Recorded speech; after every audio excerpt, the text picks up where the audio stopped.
কিছু গাছে কখনোই ফল আসবে না, শুধু ফুল হবে। বন্ধুরা, আঙ্গুর গাছে এমন কিছু জাত রয়েছে যেগুলোতে কখনোই ফল আসবে না।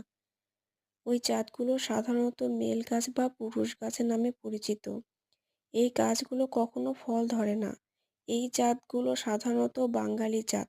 এই জাতগুলোতে ভালো জাত কলম করা হয়। তাই চারা কেনার সময় অবশ্যই জাতের নাম জেনে ভালো চারা সংগ্রহ করতে হবে। ভিডিওতে যে গাছটি দেখতে পাচ্ছেন এটা একটি পুরুষ আঙ্গুর গাছ। পাতাগুলো চিনে রাখুন, এই গাছে কখনো ফল আসবে না।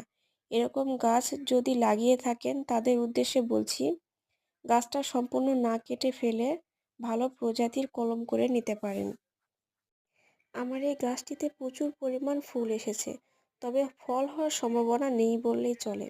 দু এক থোকার যদি ফল হয় তারপরেও সেগুলো মুখে দেওয়া যাবে না, ভীষণ টক হবে।